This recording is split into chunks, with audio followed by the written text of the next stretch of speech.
네, 똑똑하고 현명한 소비자로 거듭날 수 있는 유용한 정보 전해드리는 똑똑한 소비생활. 오늘은 한국소비자원 위해정보국 위해예방팀 김인숙 팀장 전화 연결됐습니다. 팀장님 안녕하십니까? 네, 안녕하세요. 네, 늘 소비자원이 정말 소비자들을 위한 여러 정보 조사해서 줄 때마다 도움도 되지만 정말 깜짝깜짝 놀랄 일들이 많습니다. 예. 오늘도 그런 일인데 치과 진료 받다가 이물질을 삼키는 흡인 사고가 있다고요? 네, 100세 시위를 맞아 건강관리에 대한 전 국민의 관심이 높아지면서 치과를 방문하는 소비자가 늘고 있는 가운데 치과에서 발생하는 이물질 삼킴 사고가 지속적으로 나타나 한국소비자원과 대한치과의사협회가 공동으로 소비자 안전주의보를 발령했습니다. 네. 주의보 내용을 보면 최근 4년 6개월간 소비자 위해 감시 시스템에 접수된 치과에서 발생한 이물질 삼킴 사고는 총 112건입니다. 네. 소비자 위해 감시 시스템이라는 것은 소비자 기본법에 따라 전국 58개 병원과 18개 소방서 등 77개 위해 정보 제출 기관과 1372 소비자 상담 센터 등을 통해 위해 정보를 수집, 분석, 평가하는 시스템입니다. 치과 관련 사고는 연간 20건 내로 월 평균 2.1건꼴로 발생해 22년에 전년 대비 105.9% 증가했습니다. 예. 피해나 입은 소비자분들 연령대도 나왔네요.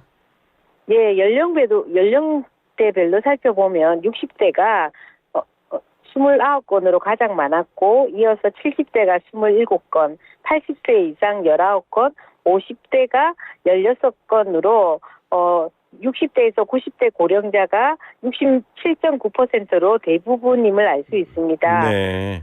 하지만 만 14세 이하 어린이에게도 8건이나 발생한 것으로 나타나 전 연령대에 걸쳐 주의가 필요합니다. 예, 저희가 특히 뭐랄까요, 이 날카로운 물건을 삼키거나 이게 기도로 넘어가면 정말 생명도 위험할 수 있기 때문에 주의해야 될 것 같습니다. 그렇죠. 한 달에 2건씩 생긴다고 하니까 정말 놀랍네요. 어떤 치료를 받다가, 그러니까 어떤 과정에서 이런 사고가 발생하는 건가요? 아무래도 작은 재료를 사용하는 임플란트 등 보철 치료 시 특히 주의를 요해야 하는데요. 네. 위해 발생 경위를 이제 보면 임플란트 시술을 비롯한 작은 기구와 재료를 사용하는 보철 치료 등 도중에 발생한 경우가 82건으로 가장 많았고요. 네. 충치 치료나 사랑니 발치, 치아 교정 등의 진료 행위 도중 발생한 경우가 30건이나 되었습니다. 예. 이물질이 발견된 부위는 식도, 위장, 대장 등의 소화기 계통이 94건으로 가장 많았고요. 이어 기도, 폐 등의 호흡계통이 14건, 목이 4건이었습니다. 네. 소화계통에 비해 호흡계통에서의 발생률이 낮은 이유는 이물질이 기도로 넘어갔을 때 강한 기침 반사로 흡입을 막기 때문인데요. 네네. 고령자의 경우에는 기침 반사가 굉장히 저하되어 있어 네. 흡입 위험이 비교적 높아지는 경향이 있습니다. 예, 그 입안에 이렇게 손으로 작은 부품들 만지다 보면 실수로 넘어갈 수도 있고, 그걸 보통은 기침해서 뱉어내지만 그게 안 되는 연령대에서는 기도까지 들어가면 아주 위험해질 수 있습니다. 수술을 받아야 되는 거죠. 자, 주요 사고 사례를 그럼 직접 좀 들어보면 이해가 빠를 것 같습니다. 네, 몇 가지 사례를 소개해드리면요.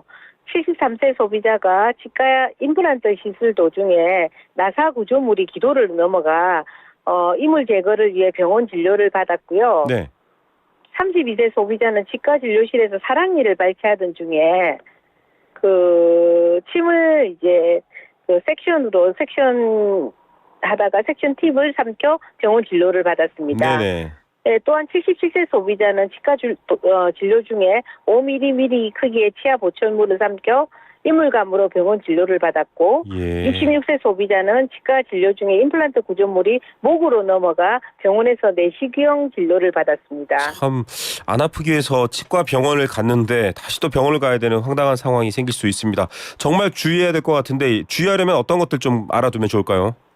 무엇보다 사고를 예방하기 위해서는 안전장치를 마련할 필요가 있는데요.